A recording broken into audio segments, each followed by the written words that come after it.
Hello, this is the Leaders World brought to you by Leaders World Institute. And today is a special day. We have guests in the house already. All our guests are here, and we are talking women, leadership, and success. Women's History Month will not end without us concluding on this conversation. And that's why today with me in the studio, we have two amazing personalities. We have Professor Joyce Ashuntantang is here with us. She is a passionate educator and thought leader with vast international experience. She is a poet, actress, interdisciplinary scholar, and professor of English at the University of Hartford, Connecticut. She is a graduate of schools from three continents, from Africa, Europe, and North America. She is the author of many scholarly and creative publications, including her poetry collection, Beautiful Fire, that won the 2020 African Literature Association Book of the Year Award for creative writing. With more than 35 years experience, Professor Joyce has been invited as poet in many countries around the world, including England, Germany, Nicaragua, Greece, Costa Rica, Colombia, Bangladesh, Cameroon, and the United States. Her poems have been translated into 7 other languages. Her awards include the Spirit of Detroit Award for Leadership, Ministry of Culture Cameroon Award for Outstanding Performance in Theater, 𝗪𝗪𝗱𝗲𝗵𝗀 Prize for Excellence in Teaching and Scholarship, Ivory Club Pan-African Educator Award, and Kafak Bangladesh Literary Award. Ladies and gentlemen, I could say much more, but I know you want to meet her. Professor Joyce. You're welcome. Thank you so much, Susan. Thank you. Thank you. That's humbling. We are so excited to have you. We are so excited to have you. I was speaking with the president for Leaders World Institute, and he was like, "Are you bringing Professor Joyce on the show?" Thank you. Thank you. My pleasure. I say, yes, we are doing this. All right. And we have with us Rashida Jourdain. I told her, I have been your secret admirer for a long time. And today we have her. She is speaker, certified coach, mentor, author, actor, and encourager. She is the creator of Who Shall Encourage the Encourager. She is president of Jourdain Group LLC. She is the founder of Joy Multiplied Incorporated. Her mentorship program, Treasure, helps young women build self-esteem, image, and their faith in God. She holds a Bachelor of Science degree in pre-medicine psychology from the University of Illinois. She has over 25 years of corporate experience in roles including HR, employee relations, corporate training, sales, customer service. She has equipped thousands of leaders, coaches, business owners, and personal clients nationally and internationally.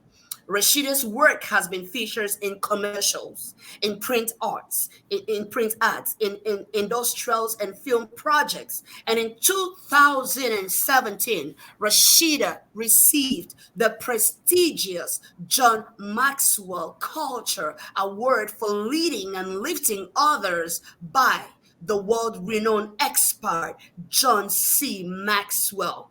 She lives in Dallas, Texas with her husband and business partner, Yonel, and their 2 sons, Jonathan and Christopher. I could say much more, but I know you want to meet her. And with us, this moment, we have Rashida Jourdain. Nice meeting you here, Rashida. Oh, pleasure to meet you, Professor Joyce and Susan and Bishop. It's a pleasure to be here and an honor. You know, Susan, when you were reading that, I was like, man, who is that person she's talking about? And you mentioned being a secret admirer, but I am an admirer of you, your ministry, your business, who you are as a person, your character, your husband, your marriage. And I just pray blessings upon blessings, not only for the women who are watching today, this broadcast, but that God would enlarge your territory. I pray Ephesians. Amen.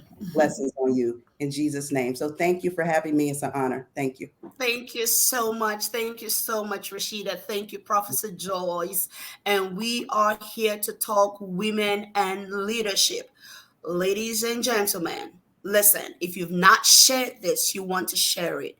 One of our viewers wrote back to me after the last session and said, hey, you were talking to women, but guess what? I watched everything and you were talking to me. And I wrote back to him and I said, leadership principles transcend gender, geography, and all barriers. So this is for everybody. Make sure you share this with everyone, and we will be right back. For your corporate and personal needs, 𝗪𝗂𝗱𝗲𝗀𝗀𝗃 Institute, changing lives, one leader at a time.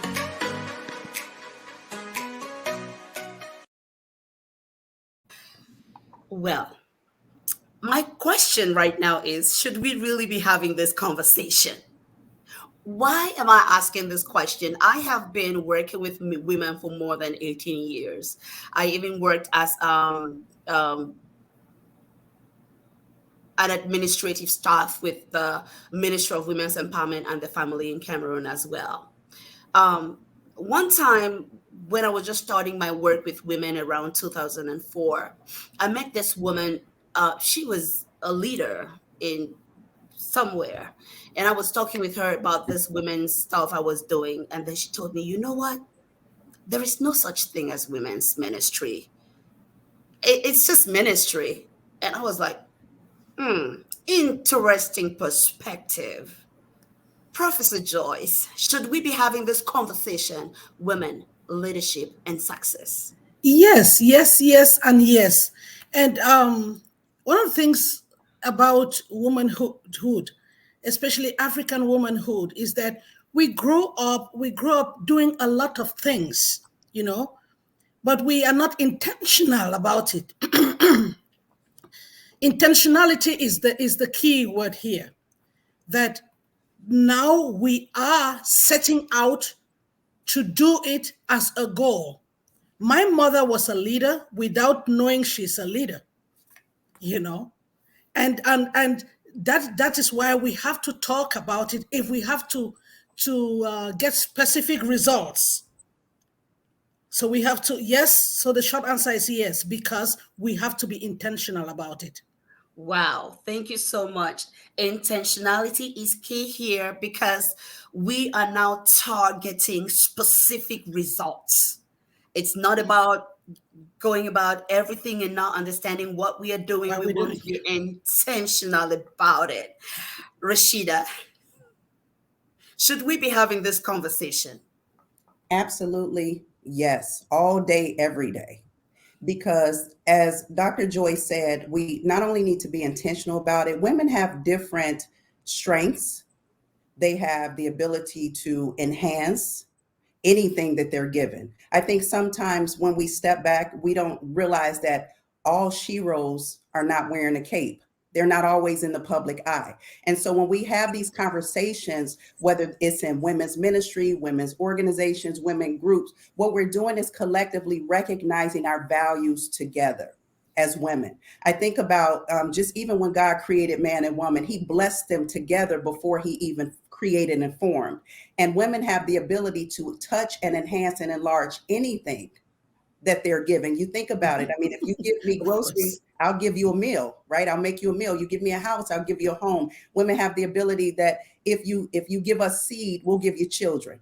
And so when we have this conversation, what it is doing is remembering and is celebrating who we are. I do understand her saying there is only ministry. That's not always the case. There are specific needs that need to be catered to specific groups. And women and girls, we need to have the conversation every day, all day, and not just to women. The conversation should also involve our men as well. Oh, and, wow. And as Susan, if I may add there, when that woman said there's no women's ministry, it's a symptom. of a problem when you are coming from behind, because there's this need of wanting a kind of equality, you know. So if you say I'm an African woman, no, you are African, you're not African woman. If you say I am black, no, you're not black, you're a human being, you're not black. You know, some people are afraid of those labels because they think that it reduces them. You know, because it's like if I say women's ministry, then I'm saying I'm less, you know. But what they don't realize is that universality may sound like a good place to be, but it's a vague place to be. It is vague to be universal. You have to be specific. You have to be grounded in something in order for you to be concrete. So I can see myself. Woman is not good enough. Black woman is not good enough. A Bayangi black woman from Ashum village is even better, because it gives me specifics to latch onto. It gives me value systems to ground me. But unfortunately, as a minority, it's very easy to go to that cloak of universality. That's why some people will tell you, I don't see color, I don't see gender. You don't see color, you don't see gender. What do you see? You see a blob? What do you see? You freaking got to say something. Okay. Okay. Prof has taken us to every place we want to go right now. She has. And she said universality is a vague place to be. And she says in order to be grounded, there must be specifics. And that is why we are having this conversation. And Rashida told us that women have the strength and ability to enhance.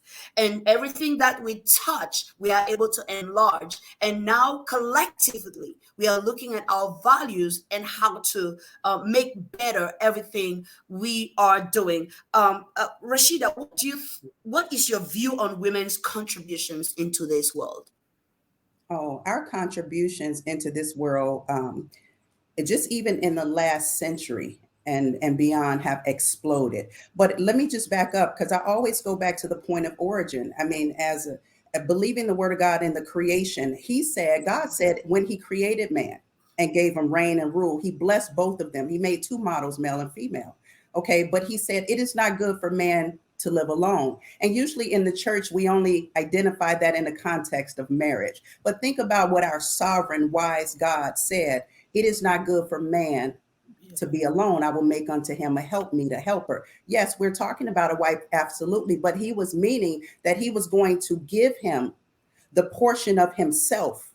Remember, we're made in his image that will add and increase everything like I referred to. So when we look at the contributions of women, it started from the origin of man and woman in creation, and then down through the centuries and years. Every man has gotten here through a woman. If you show me a man that hasn't gotten here through a woman, then I would just say maybe he's an alien or something. I don't know any men that haven't gotten here through the contribution of a woman. So our contribution, whether we are in front being recognized or whether we're behind the scenes, are tremendous. And just in the last century alone, in the areas of medicine and government and politics and arts and the police. I have a best friend who's a police officer following after her father's footsteps. The military, we talk about doctors and we talk about people in science who are women. Their contribution, we would not be where we are today. Not only without the women who are visibly in the position of leadership that we can assign a name to, but we wouldn't be here without the contribution of women who are hidden, who are behind the scenes, the mothers and the caretakers. Behind every good man, there is a woman, from his mother to his auntie, to his sister, to his grandmother. Behind every good woman, her contribution is another woman. And so what I believe with our contributions today, they are seen, and then they also are hidden, but collectively, they are unequivocally without our imprint on everything, whether it's technology, down to science, down to music. We are in everything, and our contribution has not only been great, it's about to exponentially be beyond our explanation in the weeks and years and months to come. I believe that. You This know, is I like Rashida. Thank you so much. I like how you said that in our previous broadcast. We had um, uh, our guests who told us that um, she's professor at the university. She said recently they discovered that there are so many girls graduating from universities, and she was even shocked that at the university where she was officiating at the graduation ceremony, there were more girls that were graduating than boys. And she was explaining to us that it's shifting, that there is a lot that's shifting right now. I don't know if what Professor Joyce would say about that. And one thing that she told us as well is that she said that women, we have so much, but somehow we limit ourselves. We limit ourselves. And then she spoke about how her male colleagues, they easily come and ask for raises. Meanwhile, they are not as qualified. Some of them are not as qualified, but she sees some female colleagues that are very qualified, but they don't even think about asking for a raise. So I am looking and wondering, do women really have a limitation, Professor Joyce? Before I get to that, I would like to talk about the women's contribution, Oh, because it's definitely. very easy when we talk about contributions to look at the professions, and Yes. women have done a lot. They've gone to the moon, they've doctors and stuff. But where women contribute the most, any day, all time, it's what Rashida mentioned also as caregivers. Yes. Women are the primary caregivers in every country in the world, taking care of children, elderly, and when the universe goes through any cataclysmic change, women are there to adjust the rest of the world. We just went through the pandemic. Take women out of the equation, we would have had many more dead. And all through history, whether it's in world wars, whether it's in pandemics, it is the women who hold it together. It is the women as the base of the family unit. That is their contribution to this world that we live. Take them out of the world, we would all be dead. Okay. We would all be dead. So the women's contribution is holding the fabric together. Okay. When we go through a new thing, the COVID came, we don't know what it is, and we all immediately women start adjusting. Without even knowing what the science is, what it is, they start going back to their grandmothers, what they did. They're doing this remedy here. They're doing this remedy here. They fill spaces without anybody giving them the lead. It is the women who took charge in the homes. That is women's contribution, and it happens every day, anytime. And why is it that they don't have that that know how to go negotiate? It is socialization. It is socialization. It is what we have inculcated. You don't want to be pushful. You don't want to appear ambitious. So some of those buzzwords that we are supposed to be prim and proper and nice. Niceness is part of a woman's makeup. Niceness is not part of a man's makeup. One of my favorite quotes is this quote that good women don't make history. Until we know that you're supposed to be bad, until women know that what is good for them, it's supposed to be ambitious, you're supposed to be goal-oriented, we would not ask for those pay raise. We would not. So it's socialization, socialization, and Rashida, how, and also awareness, which is why conversations like this are good, because some women may not even know that is possible in this day and age. Who would believe that in this century women are still being paid less? Oh yeah. Who would believe that? Okay, the first step to solving any problem is the awareness. The awareness. Rashida, can you tell us a little bit more about the awareness that we might need as women to cross boundaries and go to the next levels of our dreams and what we actually want to be as women in our communities, in our workplaces. Yeah, absolutely. I think that the awareness first, before we get it socially, we have to know our identity. I always go back to identity being the foundation. So, for example, if you don't know who you are, if you don't know what value you have and the worth that you have, you won't know to ask for things like raises. You won't know to fight for certain things because you won't feel like or believe that it's your right and that it belongs to you.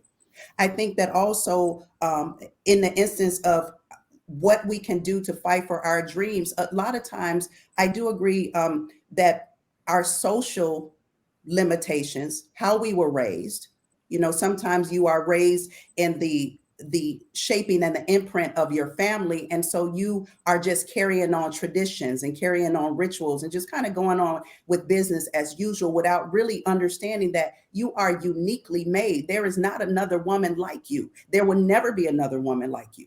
Even if you were a twin of another woman, you two are different. Completely different. And so when you know your value and you know your worth, well, where do you get your values from? Most of the time we get them from our families, and then we get them socially, and then we get them externally. But there has to come a point as a woman that you have to go within and you have to go back to God. Who did you make me to be? If you said that I'm made in your image, first I need to understand who you are, because outside of you, there is no me. I won't be able to project anything other than a hologram if I'm not rooted in who I am as a woman.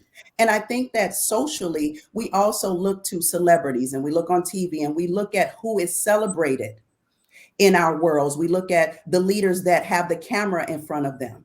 But sometimes you got to pull away from all of that and go in your quiet prayer closet and get in your own space and say, let me see who I am. What is it that I contribute? What is it that I believe? You have to create and rewrite rules to go after your goals and dreams. Sometimes the rule is not written for you. You don't have to be a rule breaker. You don't have to be a hell maker. But sometimes you just have to rewrite the rules so that you can fit in and contribute what you were assigned to contribute in the life you were given from the time you're born until the time the Lord calls you home. So knowing who you are, knowing what you want, rewriting your rules, not living somebody else's dream is key to you actually living out who you were created to be, your purpose. Oh, wow, wow, wow. That was speaker, mentor, coach Rashida telling us, know your value, know your worth. Sometimes you might need to rewrite the rules.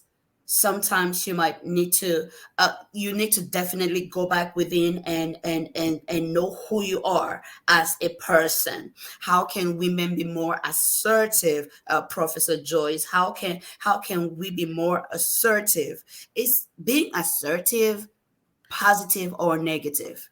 I think we'll circle back to what Rashida has said is being intentional.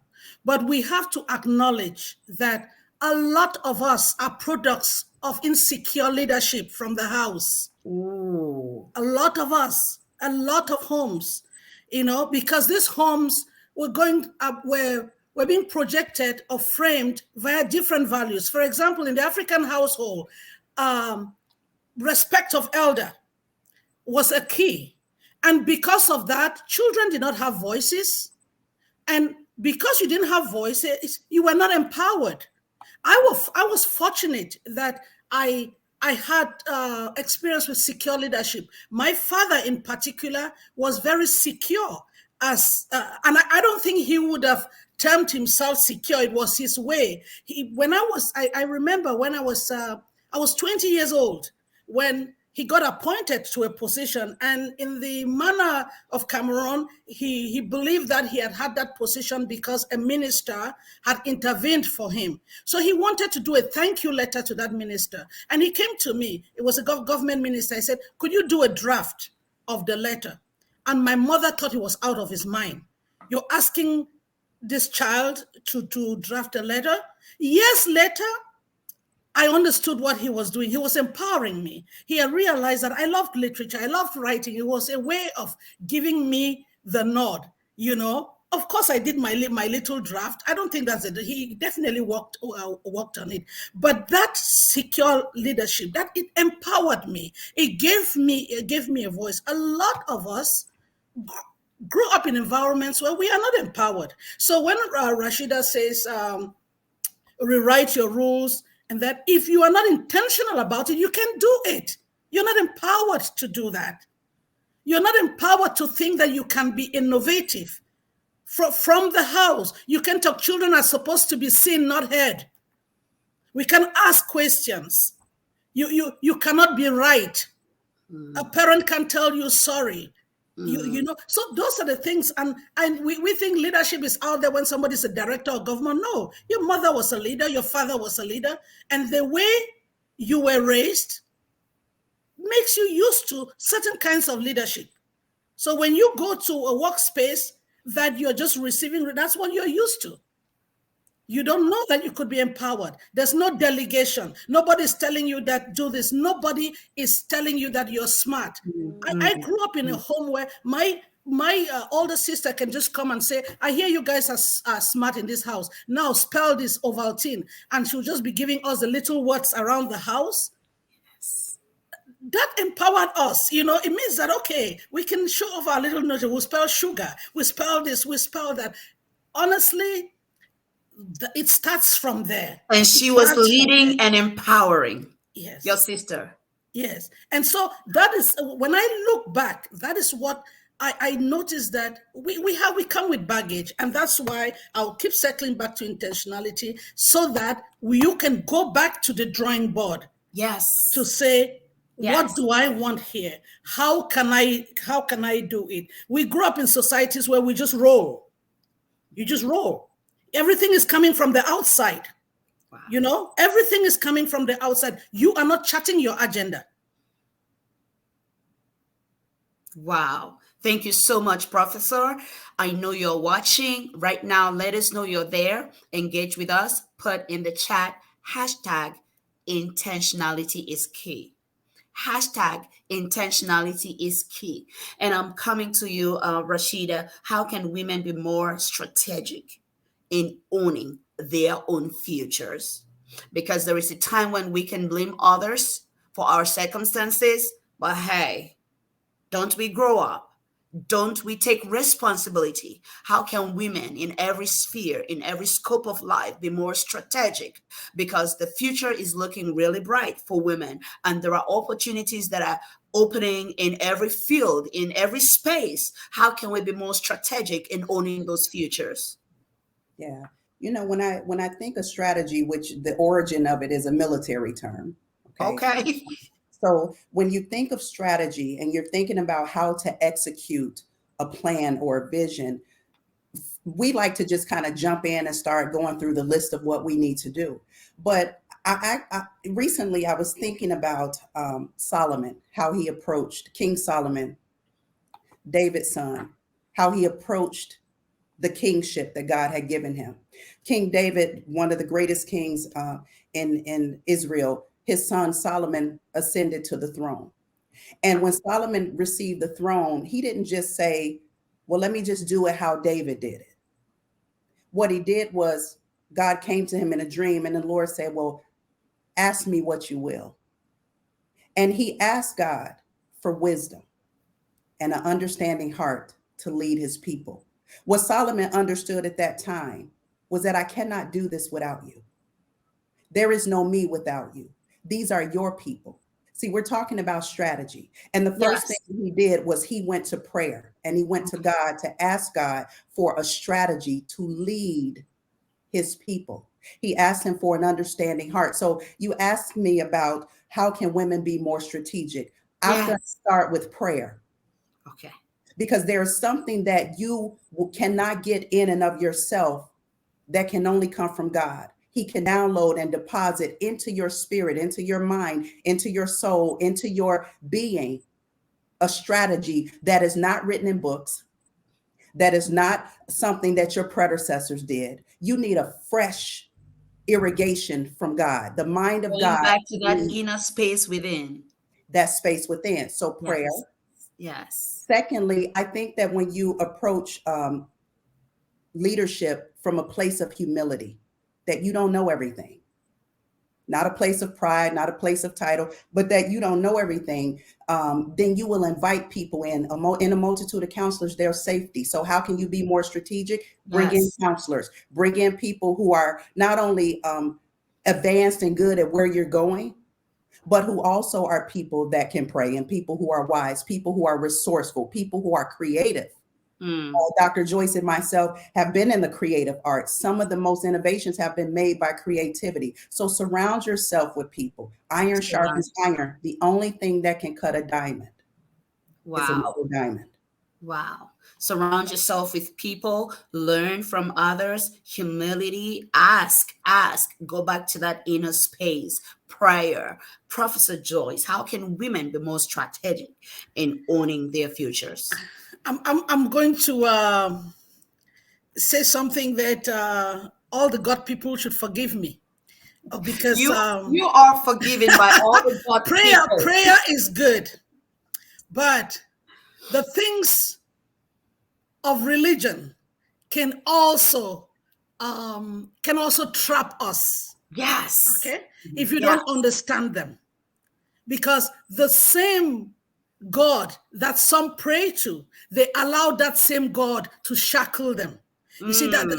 The thing about that book called the Bible is that there are different parts there. There are parts that you can read and you can enrich yourself, and then there are other parts that if you read and don't read rightly can limit you. Yes. So some praying women would pray and wake up and tell you that no, God will give it to me. If it is mine, it will come to me. They're waiting for their bosses Faith to without come to them. works is dead. Yes, because it has to be revealed in a miracle. Some prophet has to prophesy it to bring it to being. So that's when religion and maybe Bible people not understanding it becoming a shackle. A shackle, and that is why, if you notice, even within the African American tradition, you have the elderly people where religion was key, and it's okay when you see the younger people say, "Don't give me that crap about religion. God didn't do anything. I'm the one busting my butt to work," and stuff. It's because we have to be careful with that book, because it could be empowering, but it has also limited our women because they get an image from there. Professor, being a person of faith myself, yes. Actually, yesterday I was having that conversation with my husband. I was listening to this major figure in Christianity. He was talking about his health, how his health was going down. He was gaining weight and he was dying. He was literally dying. He said nobody knew. It was just his wife that knew about it.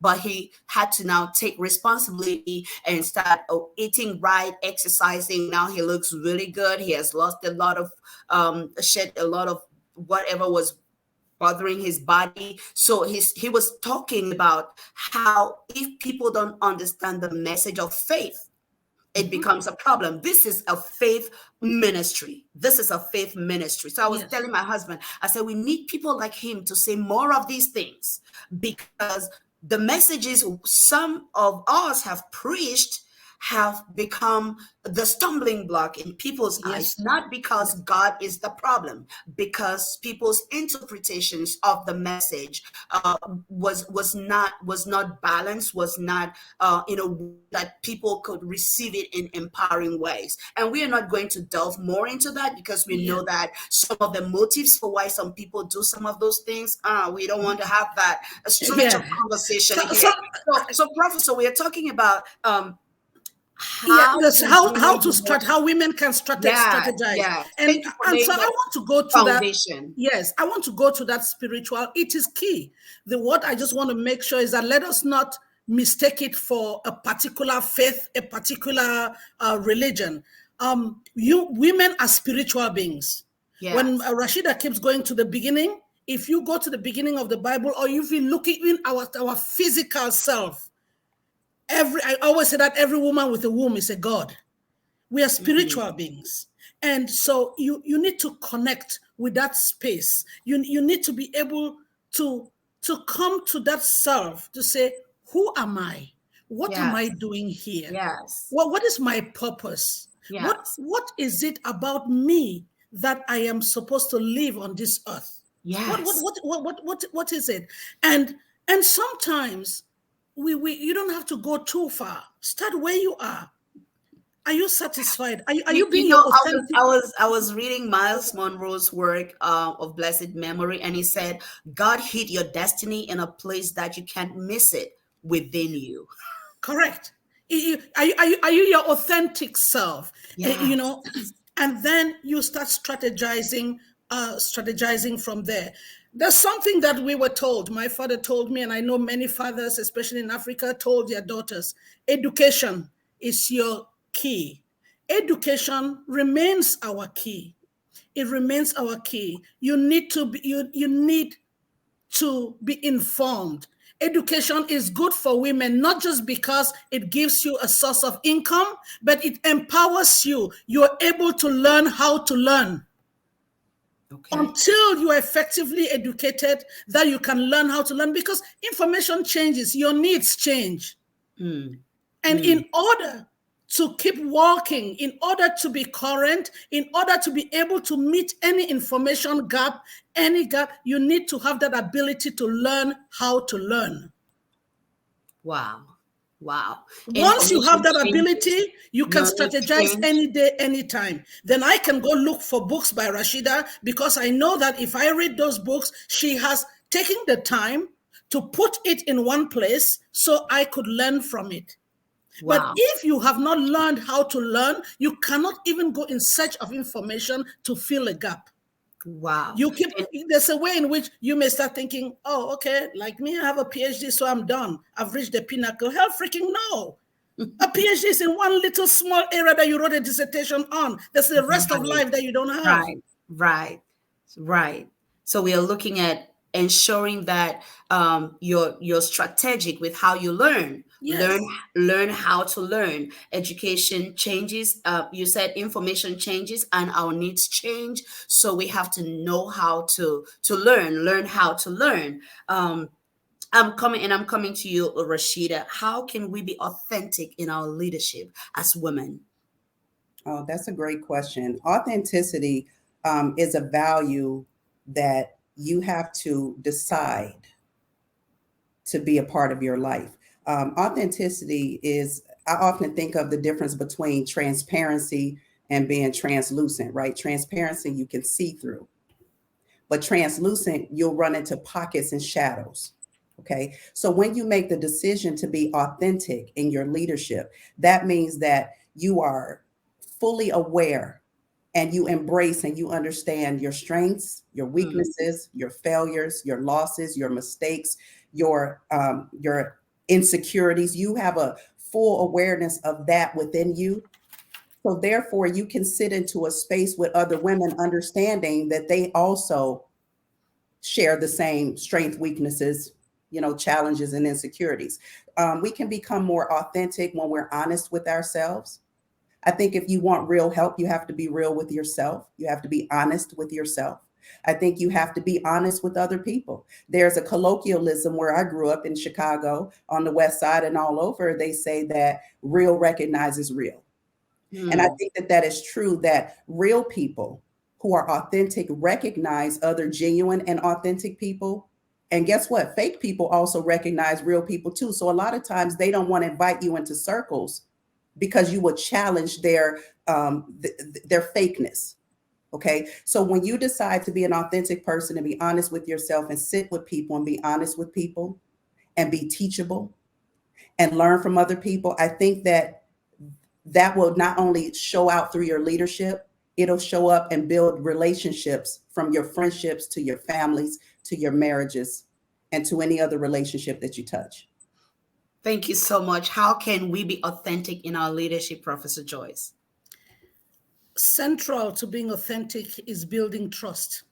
Ooh. It's building trust. And trust means that you have to deal with people and present yourself as a human being. A human being doesn't know it all. A human being needs others. And once a human being sacrifices for others, And so once you do that and you can get trust, then you're believable. The other day, I went on Facebook. It's been, as we all know, difficult, challenging 2 years. And I came to a point that I had to accept to myself that I needed help. I want to relax. And we had spring break, and it was like day 3 of spring break. I have a few more days to go, and my spirit is so tired and overwhelmed. So I went to Facebook. I'm like, can you guys, I need help. Somebody tell me what I can do to refresh my soul by Tuesday. This was Thursday. And people came and wrote, go to the spa, see the sunrise, see that. My dean is my friend on Facebook. And my dean came on that post and said, take a day at the spa, put it on professional development. Immediately I read that, I believed him. I didn't think he was joking. I knew he was serious. Some people may have thought, oh, your dean is joking with you. No, because he has built trust. Because I know he cares about me. Because I know that he wants me to be my best. And I am crying in public that I need help. And he knows that if I am not refreshed, he is going to be seeing one tired professor dealing with his students. Wow. And he built that trust because he had sacrificed for me. He has done other things for me. He has led in a way that I know that he would not come to look good in public. Mm. So it's not about what we try to do in public. It's about who we are in truth, in public and in secret. And you both talked about trust a lot. So to lead in an authentic way, we have to be able to be transparent with others and be who we are and let others know who we are as people. Professor Joyce, you were just being a person, and Yes. you came to Facebook and you say, hey, it's not about Prof right now, it's me, person needing help. And you were just being transparent out there. And I'm also looking at how we can build that trust apart from being transparent and being open, because sometimes we want to ascend in ranks, maybe in our professional life, in our careers, we in our businesses. How do we build that trust in spheres like in business, with clients, with colleagues? Yes. How do we really build that trust, Rashida? Yeah, I think trust is something that it is earned. It's a cliche, but it's also truth. Trust is earned. You don't really just walk into the door trusting someone. You have to spend that time in that relationship with them. Like Dr. Joyce said, her dean, they have a level of trust because that was built and that was earned. Okay, so how do we build trust with people? The first thing is it starts with you deciding to become a trustworthy person. Can you be trusted? If you're not a trustworthy person, you cannot extend what you don't have. And then are you asking someone to trust you with something that you haven't proven to them that you are equipped or able to carry? See, I think sometimes we demand stuff from people that we don't give to other people. And so when we are building trust with someone, we're coming to them. I'm not asking you to trust me. I'm really saying I'm going to earn your trust. And the way that I earn your trust is by being full of integrity in my actions, yes, in my character, in my words, where my word is my bond and my deeds. You can watch my actions and my deeds, and then I'll let you decide if you can trust me. And when you do have that trust with someone, it's critical to not violate that trust. You don't understand that one wrong thing can violate and do away with years of what you built. The word of God says that a good name is to be desired above riches. And I know we mentioned earlier about religion, and this is where people get caught up. And I do agree with you that people get caught up in religion because as is 8 billion people, there can be 8 billion religions. If I want to worship a tree, I guess I can call that my religion and I can go and worship a tree. But when I'm talking about the word of God, I'm not talking about religion. I'm talking about relationship. And when you can move from religion to relationship, then as a spiritual woman, you can understand who you are. And so I just wanted to touch upon that, because how do we build trust? I always come back to, I cannot build trust if I have not learned to trust. Okay. And I trust God when I cannot trust man, because he won't let me down. He's never failed me. Man has, religion has, shackles have. But if I have not been a person who can trust someone, I cannot be a person who is trustworthy. So how do we do it? We find people we can trust, and we become people who are trustworthy. Wow. And integrity and character, and we should give time. Professor wants to say something. Yes. I want to address this to the parents who are watching, because that is where it begins. We're talking about leadership.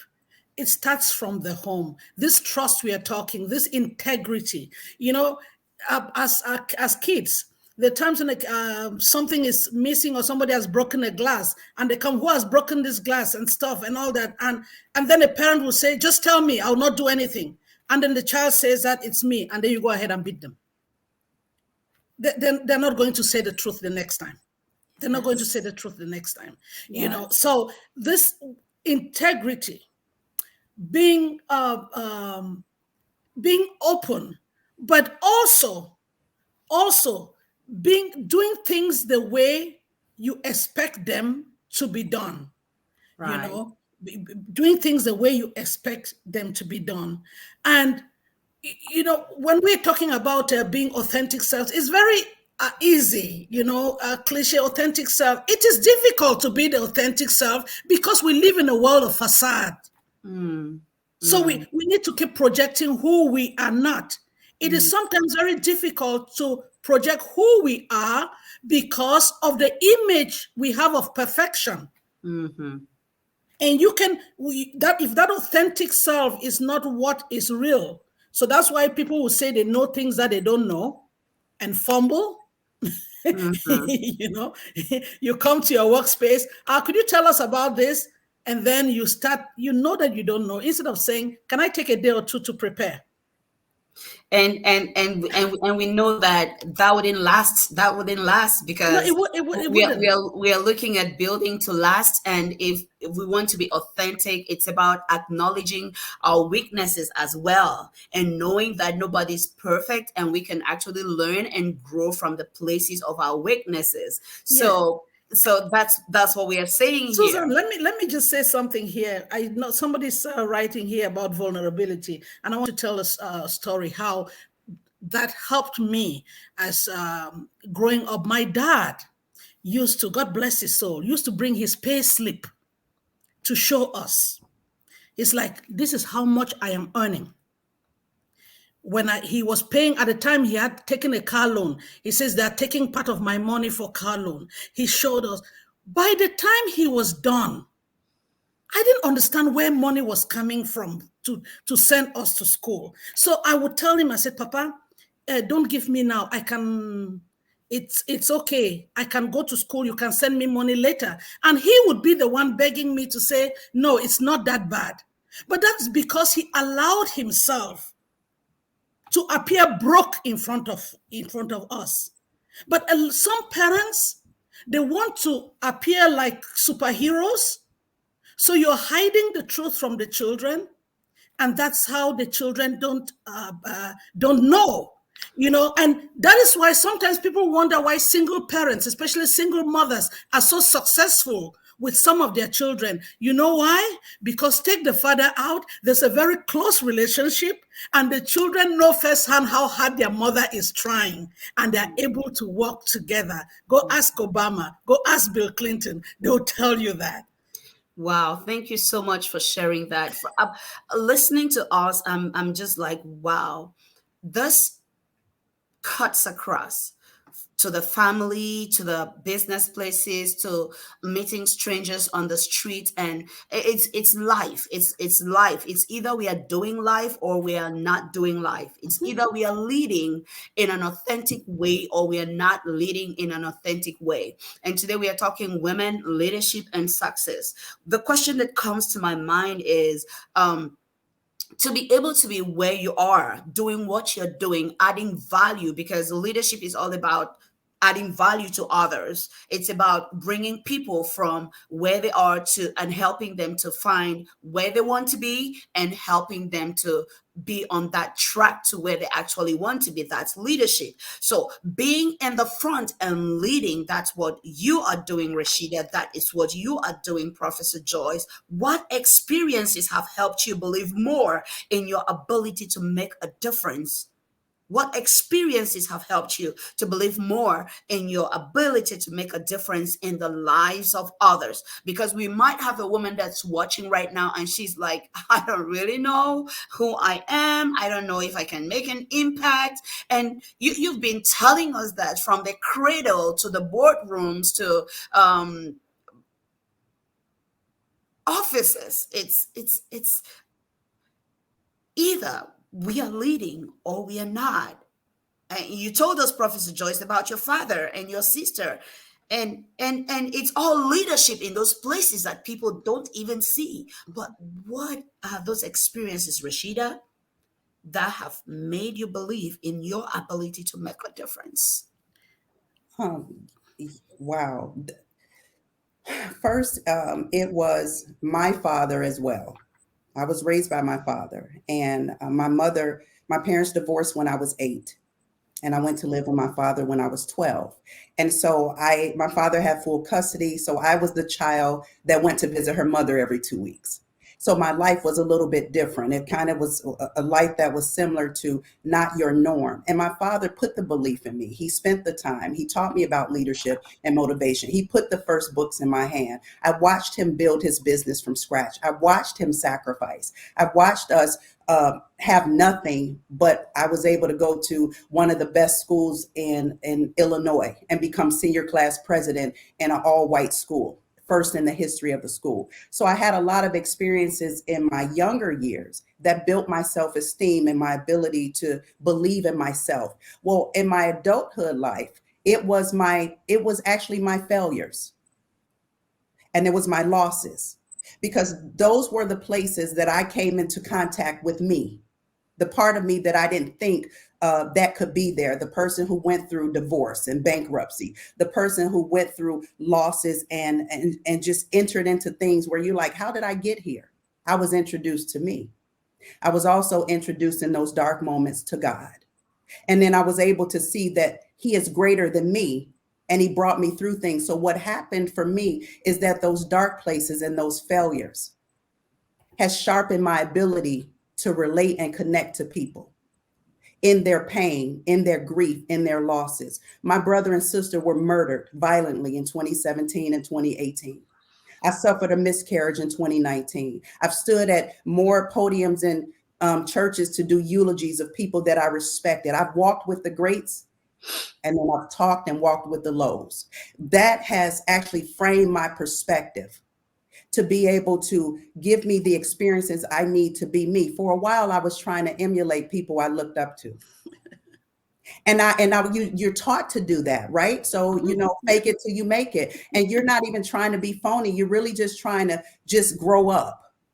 But then when I realized that every door that was closed doors are an answer to prayer too. I thank God for doors he did not open for me to pray to get in, to sit at tables, so that he could show me the table he's spreading before me. So in my dark places, in my low places, that's how I was able to come into identity with, wait a minute, I got a gift where not only I can connect to people, my heart is compassionate for people who are broken and lost and hurting, who not only do not know themselves and what they're supposed to do in their purpose. I can't give you your purpose. I didn't make you. And the problem that we have is that we sit here in front of a camera and we pretend to be what we're not. I am not God, and I'm not your God. I did not make you. I did not create you. I do not know your past from your present to your future. What I can do, which is what I do good, and I'm good at it, is I can encourage you. Yes. I can come alongside you. I can give you hope. I can irrigate you. I can push you. I can challenge you. And I can water to make you believe that greater is he that is in you than he that is in the world. That's what I'm called to do. And that's what took me all these years and all these tears to figure out. and I won't let nobody take it from me. And I will not try to imitate anybody else. And I believe I can sit in any room with the best of the best, degreed or not. And I could sit in my skin and I could be who God called me to be. And you'll walk away better. Oh, wow. Being with me. And I'm pretty sure in humility, I'll walk away better being with you. Definitely. Wow. Wow, wow, wow, Rashida. When you come to that being, to that place, then you know. Wow, You've arrived till you meet your maker. Wow. Listen, if you're watching us, I want you to put in the comments, #go back home and lead. So I'm coming to you, Professor. Yes. I'm coming because we are in the last hours, the last minutes of our broadcast. If you're watching us, I want you to go in the comments and put #go back home and lead. You might just be a sister. Get up in the morning and look at your siblings' faces. Are they smiling? What do they need for their days to be better? What can you do? Lead from the front. You don't need anybody's permission to be kind. You don't need anybody's permission to look out for another person. And when we start imbibing those values and those attitudes from a young age, like Professor Joyce, it becomes part of your life. And you want to lead in the front and not wait for people to give you permission, because you're called to that. There is a gift in you. You're not born to die with it like Rashida. Go back home and lead. Put that in the comments for us, please. If you're watching right now, #go back home and lead. There is so much value in you. You don't need permission to let it out. Professor Joyce, I was looking at the experiences that have molded you. We are in the last minutes of our conversation. I've already shared a few. I was fortunate to grow up with 7 leaders, my mom and dad, who were authentic. My mom was so authentic that she was un-African. You know, I grew up with a feminist without the label. You know, so she made me realize that I was coming to a world where women have to fight to be heard. When my mother comes from work with my dad, they come in the same car and they enter the house, my father would turn to my mom and say, "What's for dinner?" And she would scream at the top of her voice, "Can you see this? We come into the same house and he's asking me for food." My daughter, let me tell you, it doesn't matter whether you learn or you don't learn, you will deal with things like this. You will deal with things like that. And then when I used to argue with my mother and I'm finding my space, you know what she would tell me? She said, "If you knew you were coming to this world to argue like that, you should have brought a penis. Because without that, you can't talk like this. But maybe the world will be different for you when you grow up." So I became very aware of the challenges that women have to be heard, you know? And so in just saying those things, she empowered me. She made me realize that it wasn't that easy. And then another thing that she used to do, during the summer holiday, she would decide that her older girls cook. So when I got to a certain age, I am the one who had the food money. And I remember at the time it was like 40,000 for a month. And then when I use it, you know, young girl, the first few days I'm making fish, meat, I'm not planning. Then the last 2 weeks, it's getting really tight. And she would start laughing. She was like, "You know, if that money was with me, I'll be adding my own money, extra money, and your father will not be aware that I'm adding money. Now it's with your hand. Look at how much is left. That can't fit us, you know. We need more, you know." It's like, but your father does not know that if I have the money. So just in little spaces like that, I was aware of womanhood. And then, of course, my father drummed up the education. This is what my father told me, and which I want every young girl or parent who is listening to tell your girl. My father told me, he says, "I want you to be educated so that you can be able to take care of yourself. I want you to sleep with a man when that time comes, because you feel like it, not for food, not for shelter, not for clothing, just because you feel like it. Because God has made it that a man and woman should go together. And so that is the kind of empowering space that I grew up with. But guess what? I took it for granted. I thought every home was like that. My parents died tragically in a car accident when I was 20. I lost both of them. Wow. And before that, my immediate sister had drowned. Oh. So I had known tragedy, which also made me to realize that life is fragile. And when you know that life is fragile, you don't have time to waste. Oh, yeah. You don't have time to waste. The urgency. Because it's you know that every never. day could be the last. Because these were healthy, happening human beings. One fine day, I don't have a home. Right. And so that living life, you know, just embracing life, knowing that it could end. But over the years, when I now realized that what I knew, my value systems, were not common, not every child grew up like that, I became intentional. More intentional. I now realize that what I have is something that I could impact others. Right. You know, and you see, you come to that space until you come to that space. And Rashida got to that space where you have to impact others. Yes. You realize that it's not enough for you. And you just give that help. You just it just comes naturally. So I reached that space and I have become intentional with what I do. You know, people reach out to me for advice. They reach out to me. Professor, I was about to get there because we are in the last minutes of our conversation. I was like thinking there might be a woman watching or even a man watching us right now. And what would be your words? What would be your message to them if you were to tell them your final words in this session for today? What would you tell them?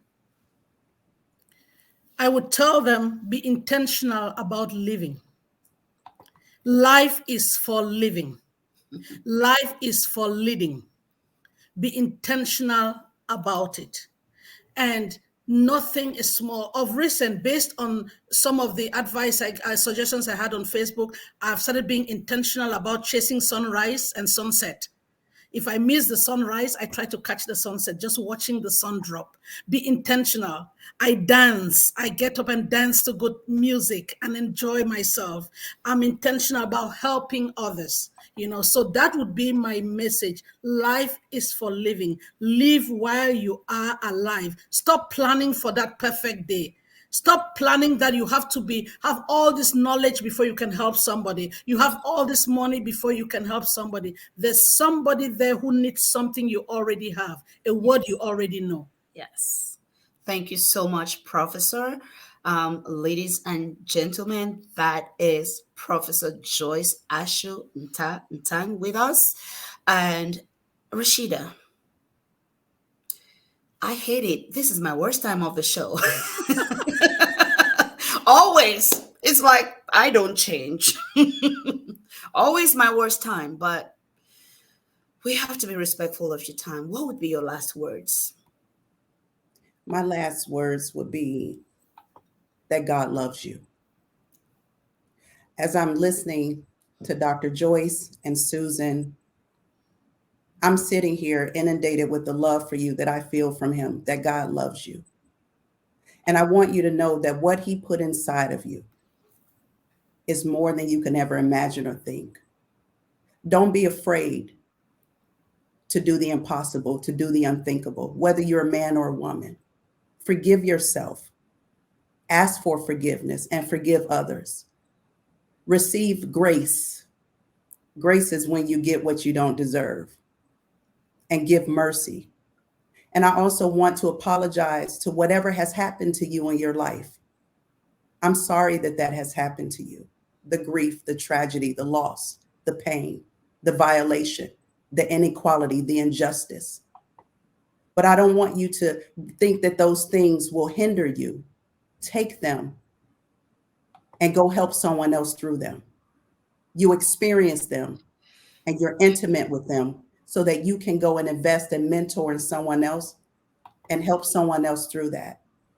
So I would leave you with my final words, which are his final words to me, that God loves you and he's more for you than the world against you. Be encouraged no matter what you face, no matter where you are. You are loved, you are needed, and we need you. So go be you. We need you. Be you. Be We you. need you. Be you. That would be Be our you. final words to you. If you want to put it in the hashtag, do that. And that would be our closing comments for you. We need you. Be you. You might want to go back and listen to this. Hey, do that. We love you. See you at the top.